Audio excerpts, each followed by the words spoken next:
From the opinion pages of the Wall Street Journal, this is Potomac Watch. Welcome back. Just to underline one point, if I understand the Fifth Circuit's ruling correctly, they will not rescind the DACA designation of anyone who currently has it. So something like 600,000 people who have been granted relief from DACA and have work authorization or working jobs, maybe they're in the military, raising families here, they can continue to be shielded by this program. But it does, Kim, raise the question of the delays that these kinds of executive actions bring, because the result of this is that for 10 years, this program has gone on and existed as these legal challenges are winding their way through the courts. And if that's how long it takes to get a ruling against an unlawful executive order, then it is not surprising to me that the president and the White House often thinks that it's worth taking that gamble if they can maybe get away with the substantive policy they want for a decade while the legal challenges play out. And I think this has been a dynamic that has been not exclusively one party. Remember President Trump moving money around from military budgets to try to build the border wall. Then we have President Biden, and Kim, you mentioned the student loan issue that is now percolating. But I would point to another one, which is the eviction ban that happened in the middle of COVID. Another example of where President Biden said, I probably don't have the authority to do that. Shortly thereafter, he decided he was going to do it anyway. President Biden explicitly said that he was doing that to buy some time as this worked its way through the courts. And so, Kim, I know there's a lot of criticism of emergency appeals to the appellate courts, to the Supreme Court. People call that the shadow docket. But if it takes years to get a challenge to the student loan forgiveness program through, I mean, the student loans will be forgiven by then. Yeah, absolutely. It's a great point, Kyle. This was really a practice that got rolling in Barack Obama's second term, after he lost his filibuster-proof majority in the Senate, and it became clear that it was going to be difficult, if not impossible, for him to legislatively get any more of his agenda done. He took to taking these very egregious executive acts purely on the bet, as you said, that you'd get it through and it would take too long to do anything about it. And both the courts would be reluctant then to overturn it. And perhaps if you'd imposed it on businesses, it had become a standard practice. They wouldn't want to change. It's a very cynical approach to governance. But, I would note that in addition to DACA, Obama did this with numerous Obamacare changes that they did, which forced Republicans to go to court against them. The infamous Noel Canning case in front of the National Labor Relations Board, where Obama unilaterally declared the Senate in recess so that he could appoint his own members to the NLRB.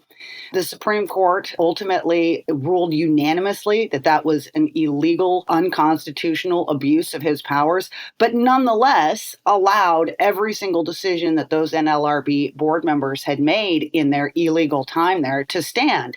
And that's the kind of message that comes out. And here we are with this, and it's another great example. I mean, we are 10 years on, and many of these dreamers, and you have to feel a lot of sympathy here. As you said, they're working in jobs, they have families here. A lot of them are in the military. We have made it this much harder now to enforce this. If we were to say that they would need to be sent back, even the court in this acknowledged the relative hardship of doing that. And so I agree, there's all this complaints and whining about the shadow docket. But if Democrats in particular are going to try to abuse rulemaking and use it to get things that they know are patently illegal to happen, then there's going to have to be a change in the way that the courts address that. And this, I can tell you, is going to inspire. The one maybe good piece of news out of this is we could hope that this would be a prod to both sides in Congress to finally do something comprehensive about immigration, but we can talk about why that's also potentially maybe unlikely because of resistance on both sides to a compromise. But it seems to me that a compromise ought to be able to be reached here on Capitol Hill. I mean, we have these thousands of people. Some of them were brought to the United States, I don't know, at the age of 5. They have no memory of the country that they came from. They're getting educated, they're going in American schools, they're building families here, they're getting jobs. We have a huge labor shortage. And according to the DACA program, these are not people who have committed crimes or anything like that. And so I'm skeptical that any president of any party really wants to go finding these people and sending them back to countries of origin that they don't remember.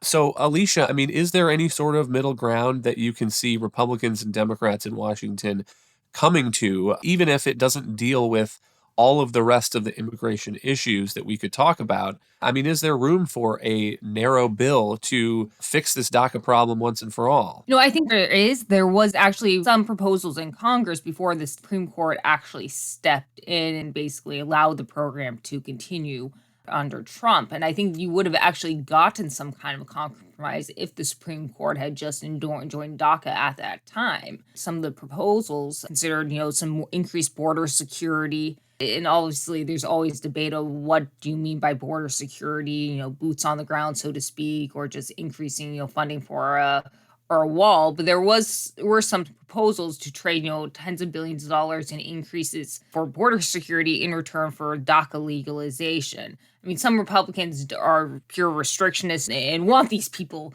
to essentially self-deport. That's not realistic. And I think the political pressure on Republicans is starting to grow because of businesses' demand, as you point out, for labor. If these people, if these young immigrants, and some of them are no longer young, some of them are getting to their 40s, right? If they were to all of a sudden no longer had legal authorization to work, and to the extent that they could be eligible for deportation, I doubt, to be honest, that the Biden administration would deport them, given how it is actually enforcing immigration law and it isn't even deporting people with minor records, drunk driving or domestic abuse. So that's a separate issue. But there would be a tremendous impact on employers and businesses. I think the businesses in an amici brief for the court projected that the national GDP could contract as much as $460 billion. And so I think Republicans are already getting pressure, especially to move on the temporary workers in terms of allowing more workers to come in for seasonal work, as well as for farm workers and to reform the farm worker program. There's a bill in the House that has bipartisan support to do that. And perhaps you could tie that into some kind of bill for the DACA legalization. I think the cleaner route would probably be to trade some kind of border security just for DACA legalization. I think you could get Democratic support and Republican support for doing that. Obviously, the political and the election dynamics could make things thorny because Democrats do like to beat up Republicans on this issue for not caring about immigrants or for being anti-immigrants, and they have done that in the past and has benefited their party, whereas some Republicans at least think this issue plays to their advantage. I don't think so, at least in terms of the DACA recipients. Perhaps the illegal immigration issue, I think right now, is playing to their advantage, and so I think they do have an incentive to come to, forge some kind of compromise, especially if they're in control of Congress next year with the Biden administration. And you would hope that the Biden administration would take some kind of a compromise and, show that, hey, I got a bipartisan win, just like he did with the infrastructure bill, given that would probably improve I don't think, again, he's probably going to run for re-election, but it could improve another Democrat's probability of winning the White House in 2024. Kim, what's your read of the politics and the political situation on Capitol Hill? And I take the point that Alicia made that when a president acts unilaterally, to some extent, that takes the pressure off of Congress because it's a lot easier for Republicans to criticize the DACA memorandum as legally deficient.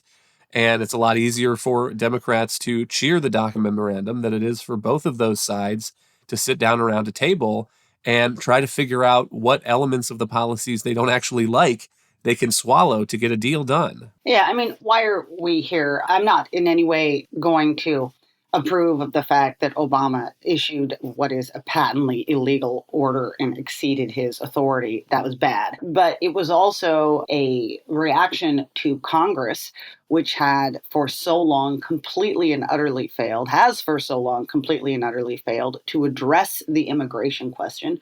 We've been getting proposals from both sides for decades on this, and yet no agreement. And, again, I'd like to see this spur some sort of a deal. And in the end, it might become quite urgent if a court fundamentally says that this is against the law and that people need to go because there's going to be enormous political pressure to do something. I think both sides are at fault here because there is an easy deal to be had, an easy trade, which is to provide status for Dreamers in return for Democrats agreeing to some real changes on the border. By the way, agreeing to, legalize 800,000 young people, that's kind of a big deal. And there ought to be something to trade on the other side that's kind of a big deal. And getting the border under control ought to be an easy answer. But this is going to be a question, I think Alicia was talking about who this plays for politically.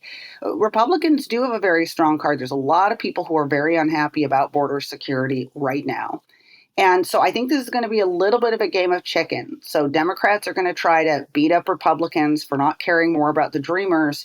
Republicans are going to beat up Democrats for not doing anything about the border. We'll see if there's enough people who are concerned about the implications of those attacks on both sides to kind of meet and form a group that then comes up with the basis of some sort of a deal. It probably won't ever get the support of people that are more on the left and more on the right in each party.